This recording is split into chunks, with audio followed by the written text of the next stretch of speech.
Jasmine, and Pat, you're all at Bental tomorrow. So I'll see you guys in the morning, and we're gonna do a little tour, take you guys everywhere you need to go, meet people you need to meet and stuff like that, okay? But are you guys good with the schedule? God, making the schedule was the hardest thing ever. It took us like 5 hours to make you guys and the senior schedule because you gotta be fair. You gotta give people enough time to be able to get their comps, right? So it took a little while, but I think we got it the best way we could. I think we gave everybody a fair opportunity. I think most people have been MFM twice.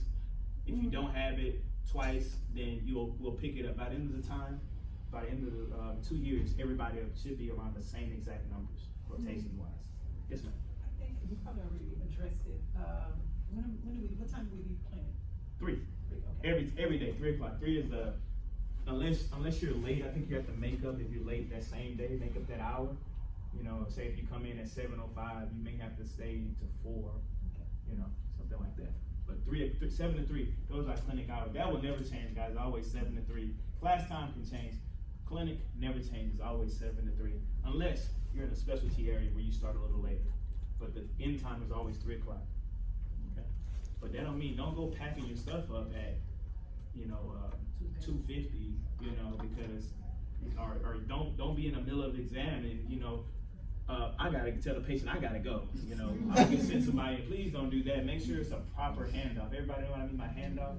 Meaning that make sure whoever's gonna take over for you, they have all the information that they need to complete the exam or what have you. Yes, sir. So we need to log in before 7, right? Definitely. But it's saying it starts at 7:30. No, if you're in a specialty area like that where it starts at 7:30, you just have to be clocked in before 7:30.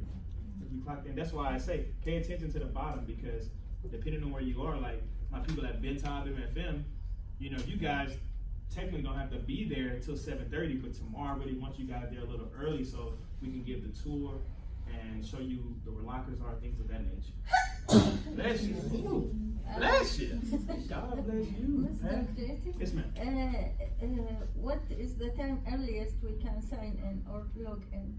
I don't think it's a time that's too early to clock in. Of course, don't get up there at 5 o'clock in the morning clocking in for 7, but as far as it's not like you're getting paid, so it's not gonna be that effective. So just whatever before 7 o'clock, that's what I'm gonna say, before 7. So if you get there at 6, you can clock in at 6, But definitely but the most important, be in your areas at the time you need to be there. Because because we sent the schedule out to everybody and your pictures, so they'll be looking for you.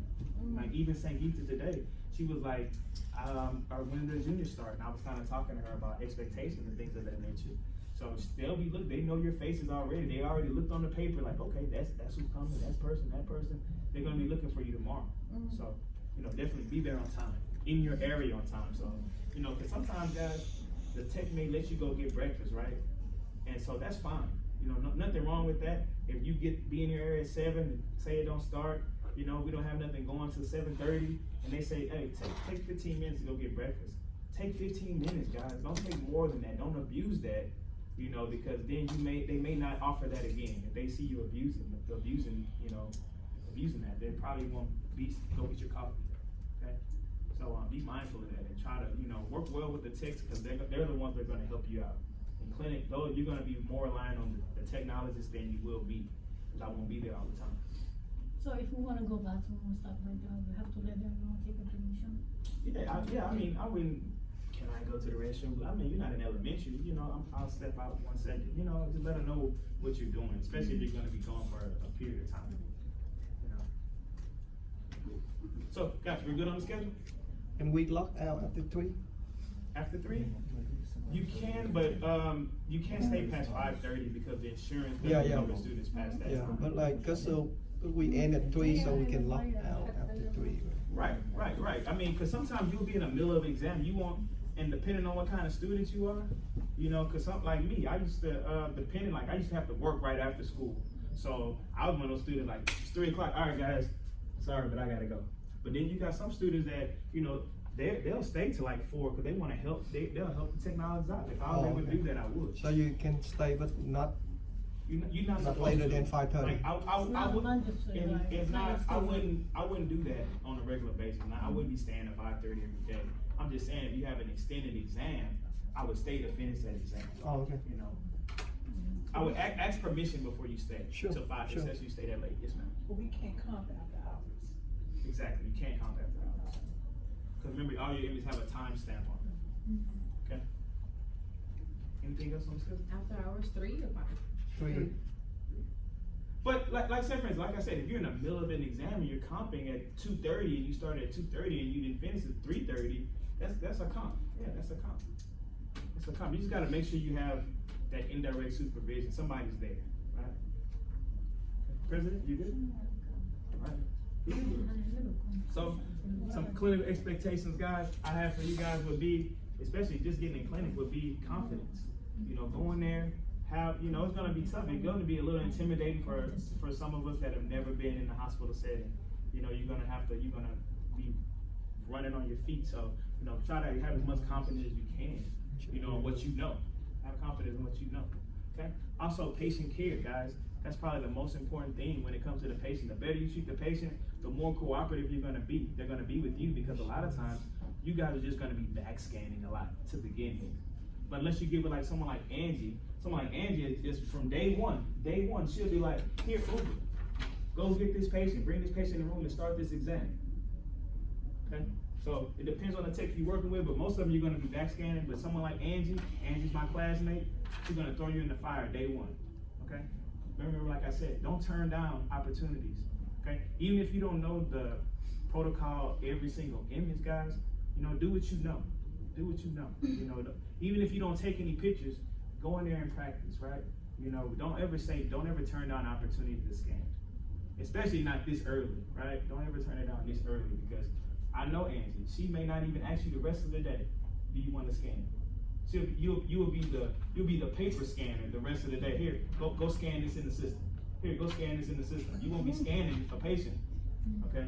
So be mindful of that. Don't say no. Okay? Again, guys, now is the time you're gonna be practicing your AIDed because everybody that's gonna be your first job is gonna be going to get the patient. Every time you go get your patient, practice your AIDed. Hey, I'm JT, I'm gonna be doing your abdomen exam. You mind coming with me this way? And then you get them in the room and explain everything else. Ask them for their, either their armband or their ID. You know, make sure you have the right patient. That's something Angie told me to stress to you guys today was making sure you get the right patient. Because like I said, it's 100 John Smith, 1 million John Smiths in the world, or here at Harris Health, a million Maria Gonzalez's, okay? So make sure that, you know, you have the right one. Because a common name like that, Maria Gonzalez, the most common name in common Mexican name. Miss Shepherd used that name yesterday. Really? Yes.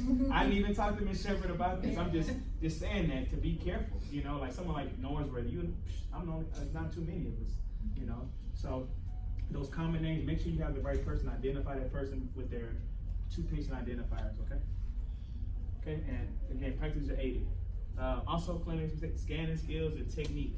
Guys, know your protocols. I think me and Mr. Tell give you guys a protocol exam soon. Not yet, Friday. Okay, Friday. Okay, so know your protocol, guys. I know your protocol, your comp this semester. It's the whole exam. Only thing is missing is 1 kidney, right? Everything else is the same. It's just you're missing 1 kidney. Okay, so you do the whole abdomen except 1 kidney. In the future, you have to do full abdomens. All right. So definitely, like I said, guys, don't be in there. It's gonna be tough at first. Don't be in there with your whole big paper on the machine trying to comp and do a patient at the same time. A patient not gonna like that. They're not gonna have confidence in you at all. Okay? So don't do that. And don't be afraid to practice, like probably not this semester, because I kind of made a similar slide for the seniors. This is what I gave for them too, something similar. But don't be afraid to practice your vascular exams. Pay attention in those exams, because I know you guys are going to be one-track minded, really focus on abdomens, right?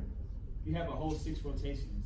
So don't just focus on that abdomen, focus on other exams as well. Pay attention how other exams are being performed and ask questions, okay?